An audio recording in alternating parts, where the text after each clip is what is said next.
العالمين الرحمن الرحيم مالك يوم الدين إياك نعبد وإياك نستعين اهدنا الصراط المستقيم صراط الذين أنعمت عليهم غير المغضوب عليهم ولا الضالين آمين. balma silamɛw an b'a fo ni silamɛya foli bi tarata donba in na an b'a fola ni balimaya foli ye ni silamɛya foli ye ne Sheikh Abdulkadir Sila n'a bɛ fɔ n ka face sanfɛ Sheikh Kadiri Gana Sila n ka foli b'aw ye kosɛbɛ bi don in na n b'a fo ni silamɛya foli don be don masina fana be hadamadenya taabolo la hadamadenw bɛ ɲɔgɔn sutura cogo min na n'u bɛ ɲɔgɔn dɛmɛna don o don tile kɔnɔ cogo min na an ka laɲini bi ye mun ye an balima silamɛw y'an wele k'an ɲininka kibaruya minnu na n'o ye misiri in jɔli kibaruya ye tiɲɛ na an k'an ka message bila ka taa internet sanfɛ kosɛbɛ ka vocal bila ka taa internet sanfɛ kosɛbɛ mais n yɛrɛ tun ma bɔ ka kuma tiɲɛ na comme an fana an ye sheku ye an shɛki ye mɔgɔw b'an bolo minnu bɛ sɛbɛnni kɛ an ka Facebook sanfɛ k'a bila ka taa ni kibaruya min b'an bolo u bɛ kibaruya in jɛnsɛ yanni an yɛrɛ bɔtɔn cɛ effectivement an ka dugukolo sɔrɔ terrain an ka terrain de 400 mètres carrés de sɔrɔ o 400 mètres carrés an ka laɲini kɛ mun ye k'a kɛ zawiya misiri ye k'a kɛ zawiya ye k'a kɛ an ka misiri ye ni juma misiri don ni zawiya don an ka terrain sɔnna sɔrɔ cité millionnaire la n'a bɛ terre rouge fanfɛla la an ka 400 mètres carrés de sɔrɔ o de kosɔn an ka laɲini bila ka taa face sanfɛ mɔgɔ kelen tɛ se ko la silamɛya laɲini surtout an bɛ sarakatu jariya de ɲinina sarakatu jariya alakira y'a fɔ cogo min na saraka don ka misiri dɛmɛ misiri ko b'a la kosɛbɛ ni mɔgɔ min ka dɛmɛ sera ka don misiri ko la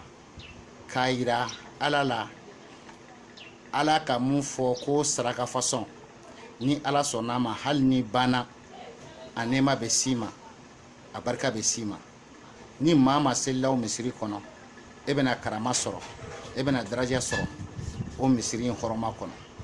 maa maa bɛ seli o misiri tɔgɔ kɔnɔ n'i y'a sɔrɔ e ka misikara jarati bɛ o misiri tɔgɔ joli la i fana bɛ bɔ o fana ninnu ma balo kɔnɔ comme saya kɔnɔ donc o de kosɔn yɛrɛ an yɛrɛ ka laɲini na misiri jɔli hali n'a se bɛ mɔgɔ kelen an ka laɲini ye fɛn mun ye silamɛw ka fara ɲɔgɔn kan ka silamɛ baara kɛ ale de cɛ ka ɲi silamɛya fana kɔnɔna na o de kosɔn ka fɔ silamɛya kɔnɔ an b'o de dɔn bɛn silamɛya kɔnɔ an b'o de dɔn n'i ye silamɛ ɲuman ye ni nin ko fasɔn fɔr'i ɲɛna i kan ka wuli k'i jɔ de k'a ko ɲɛɲini n'i bɛ se k'i semako mun kɛ i b'o semako kɛ dɔw ni dɔw ka vocal sɔrɔ u bɛ dɔw ka message sɔrɔ u b'a fɔ k'olu tɛ silamɛ ye k'olu ye chrétiens de mais u bɛ ɲina k'a fɔ ala de y'an bɛɛ da chrétiens silamɛw a bɛɛ diinɛ kelen bɛɛ ko ala bɛɛ ko ala a n'a kiraw bon faamuyabaliyaw de nana ni mɔgɔ dɔw ka jateminɛ ye sinon silamɛ ni chrétien ma bɔ ɲɔgɔn na mais a sira ɲuman fɛ n'i ka jateminɛ an kuntigi mahamadu yɛrɛ sallallahu alaihi wasallam a nana wagati min na ka chrétienw sɔrɔ yen kɛ a chrétienw sɔrɔ yen f'u ye mɔgɔ dɔw sutura an ka silamɛ mɔgɔ dɔw sutura o kɔnɔna seba ɲumanw dɔw sutura chrétienw fagali dɔ sanfɛlaw fɛ donc o tɛmɛnen kɔfɛ ala kira y'u ye k'u to yen o de kɛra an n'u kɛra sigiɲɔgɔn ye an n'u kɛra balima ye an n'u kɛra badema ye parce que an bɛɛ ko ala an bɛɛ ko k'a kira bon faamali b'o cogoya la anw fɛ parce que anw tijaniya mɔgɔ anw ma mɔgɔ bɔ mɔgɔ la anw ko bɛɛ ko ala a n'a kira sallallahu alaihi wasallam bon anw kan bɛ kira ma o ye rasul de sallallahu alaihi wasallam olu fana kan bɛ kira ma o ye nabi na isa alayhi salatu lahi summa salamuhu donc jateminɛw na kira ma bɔ kira la anw silamɛw ka laɲini na o tɛmɛnen kɔ o misiri mun filɛ nin ye n'an bɛ ka dɛmɛ ɲini adamadenw fɛ ka se ka misiri in jɔ nkalon foyi tɛ a misiri jɔli la a dugukolo bɛ yen fana an ka laɲini kɛra an bɛ ka commencer ka papier kow bɛɛ ɲɛnabɔra a yɛrɛ ordre dira ka ban an ka se ka soubassement yɛrɛ daminɛ bon mɔgɔ kelen tɛ se misiri min na kɛ comme étage don sanfɛlaw bɛ kɛ musow ta ye dugumala bɛ kɛ cɛw ta ye donc o misiri façon bɛɛ b'a dɔn ko a soubassement yɛrɛ gansan ça va prendre beaucoup d'argent a bɛ wari caman ta donc o de kosɔn an ka laɲini ye fɛn mun ye an bɛ dɛmɛ ɲinina bɛɛ fɛ silamɛya kɔnɔna na bɛɛ fɛ mun bɛ se seko mana kɛ fɛn mun ye an ka numéro bila minnu bɛ se k'a bila Orange Money na minnu bɛ se k'an yɛrɛ contacter an ka numéro téléphone sanfɛ ka a ka dɛmɛ bila ka na an ka laɲini ye o de ye a y'an dɛmɛ ala kama kira kama janfa foyi t'a la inshallah o ye a bamanankan nama ye n'an tilala sisan o y'a sonokun su kun ye o ma de mun sonokun bɛ su ka dunara ku tɛ kɛ ɲɔgɔn sere bɛ taron gori sere bɛ sarugan to di o ka kun ye de kɛnpɛ kan ta kun ye de bɛ ngene kadiri gana silai na mbugu nyoro marandi nta kuranga gemo Abidjan ngani silai na mbugu sila kunda jidu sila banginga nkuyinde nga kata besu islam le musu nga besu kuyini kuyindi nga besu kuyini nga besu mamana o wa kamana diga mbe ko ken ni misiren pinyai o gara terrain kita o wadi misiren taga misire ke tagande nogondi o bane rantai misire ke etage yani kamunga nyana ya garun kallenga kamunga nyana yugon kalle urera wa nyana yugon kallenga etage be gani ora kita cité goyi sigatin cité nda cité millionnaire awa terre rouge bangenga donc wala tereke kita 400 mètres carrés nyani akamando de mana tereke kininga na ya juma misire yi o islama gon killendi dine killendi tiya urdini seron killendi shaka hamalla killendi annabi no ku killenga donc cheikh no ko suwa killenga wa demander mon dunu pesu ora numéro ngara katagai kengan 57 54 31 46 keno orange numéro nga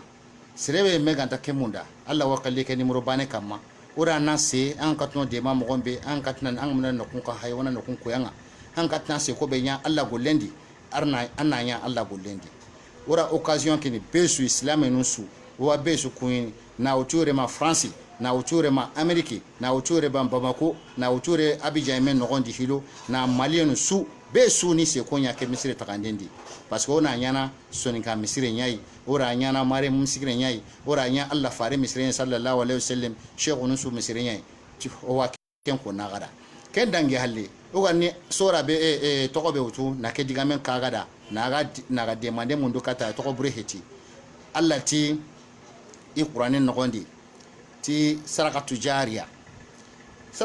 ke wure ngani hibe misire ngadi mogosiri sire an ganan gode wutu na ro misire takandedi sire ga salla no gonde abraji ko ran ta daga nan sogi hampalle an birante ne abraji ke kitana an gana bono baraji ke wada ganan batte an gana hari million ro misire ba gollendi an gana million non ro misire gollendi amma golle burenya an kalsima daga ko bure daga allan golle nyai daga an ke yime khumani tagayen golle nyai parce que on a réel ki me khumani wata gun no kutanai ro ken no kutana ga kiyene ken occasion sire be katna golle ro misire ke golle no gondi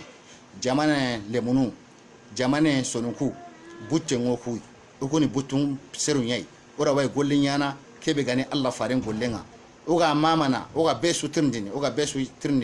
uga besu nyagana ti Allah di faren tokonga anda agano de ma misire ke takay no gondi nsi mayri besu akabara ke kitana linki khalli ngey me tokoni Sheikh Abdul Qadir Silla même internet ke no gondi ida sa Sheikh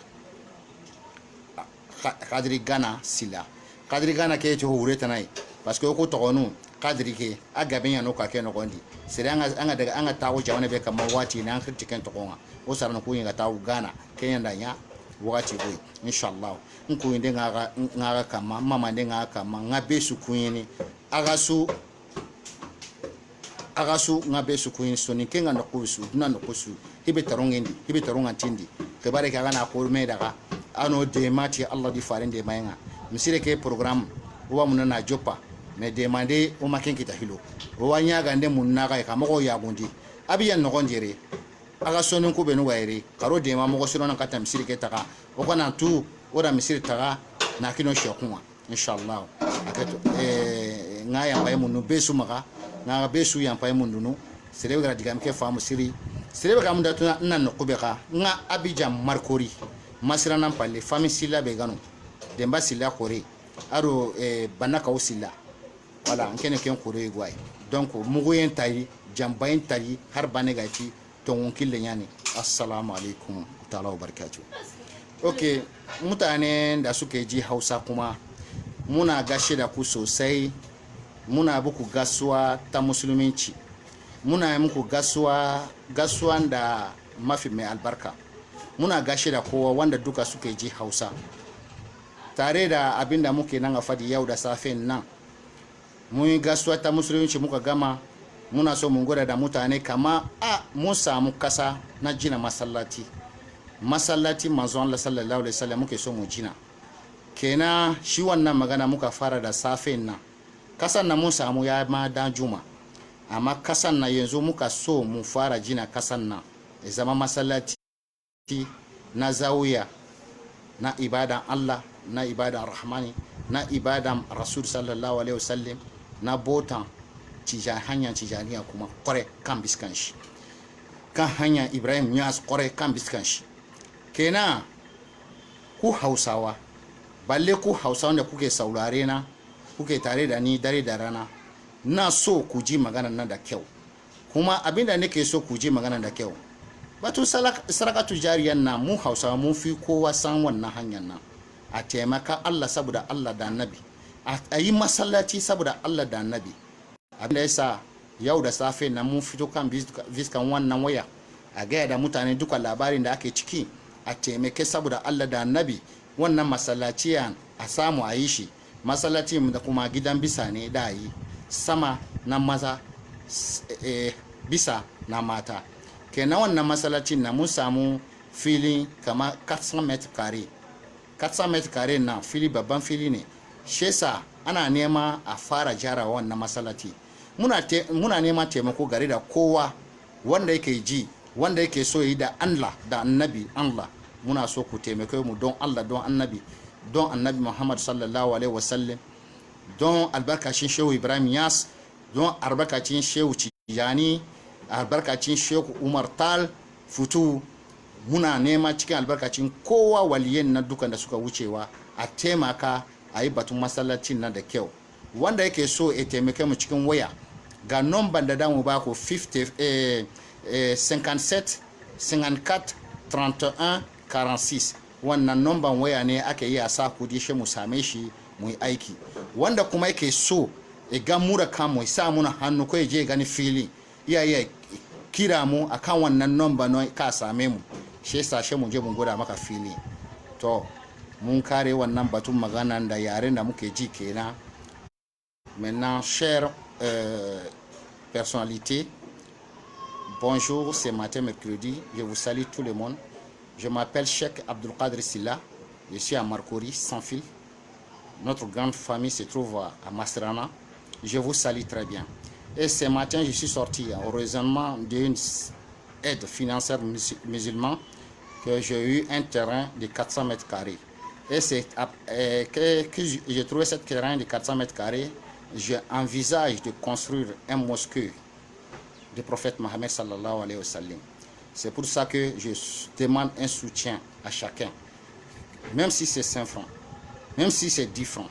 Et toute personne qui peut soutenir un mosquée, et tu le soutiens pour soi. Et parce que ce sont des dons qui te suivra jusqu'au là. C'est que le prophète Mohammed sallallahu alayhi wa sallam on nous a dit. Quelqu'un qui met son 5 francs dans une construction d'un mosquée, cela te dira, cela sera favorable parce que ça va te suivre jusqu'à l'éternité. Donc c'est pour ça, nous les musulmans, quand on veut faire un bonne œuvre, on veut que tout le monde participe là-dedans. Donc c'est pour ça qu'on demande votre soutien, beaucoup de soutien pour essayer de commencer la construction de cette mosquée mohammedienne, Inch'Allah. Après ça, ce que je vais vous dire,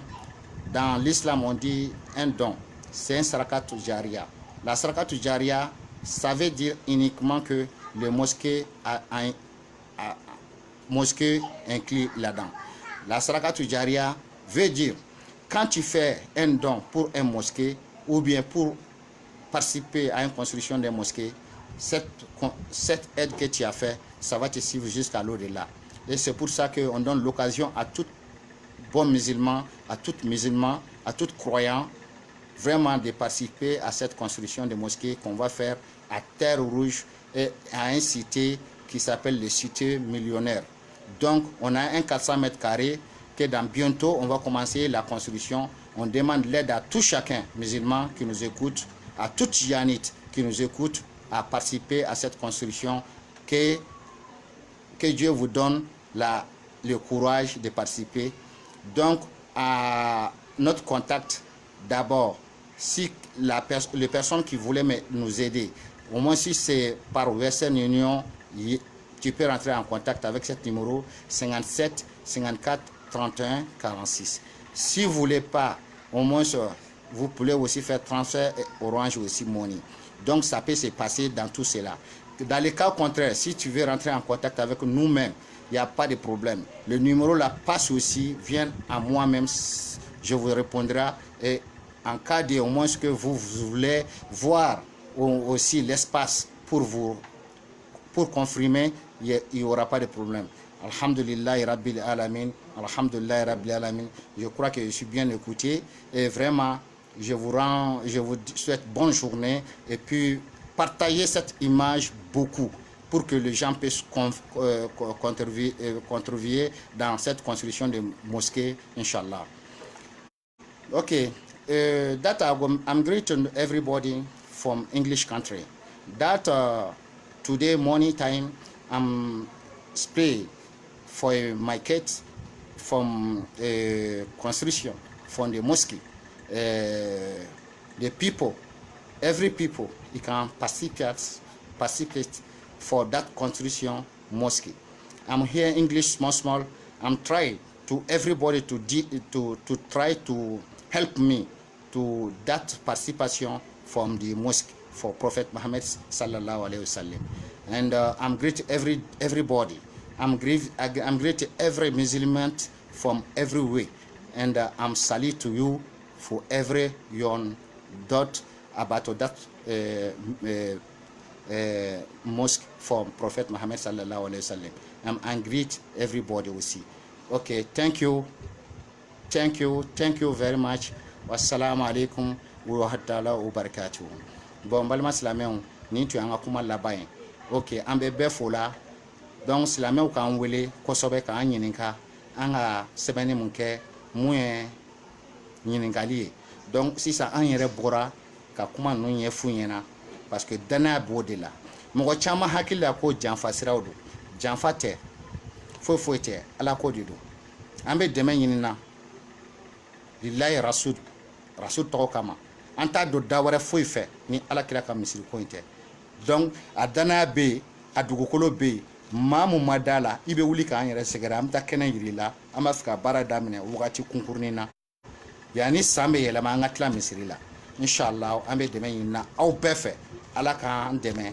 ni dɛmɛ dan ye ala k'an n'aw bɛɛ dɛmɛ a ŋaniya ɲuman bɛ mɔgɔ min kɔnɔ ala ka ŋaniya ɲuman sinsin a tɛ mɔgɔ min fana kɔnɔ ala k'a sinsin a kɔnɔ parce que a bɛna baara mun kɛ ni a ka dɔrɔmɛ kelen donna ala kira ka misiri ko la a y'a don a yɛrɛ ka ko de la baraji ɲini de don an b'a hakɛtɔ ɲini sallallahu rasuli اللهم صل على سيدنا محمد الفاتح لما خلق والهاتي لما سبق والناصب بالحق بالحق ولا آدي إلى صراطك المستقيم ولا آله أك قدره مترلزم الله يا ربنا يا سيدنا يا بالله كتوهبنا يا كادر يا ولينا سوابا وشر لا إله إلا الله وشر أن محمد نور السماوات وما في الأرض وصلى الله عليه وسلم كما بارك على إبراهيم على آل إبراهيم في العالمين إنك حميد مجيد وصلي سبحان ربك يتمفون والصلاة والسلام رسول الله صلى الله عليه وسلم والحمد لله رب العالمين أبو يا بلا حتى بلا صلى الله عليه وسلم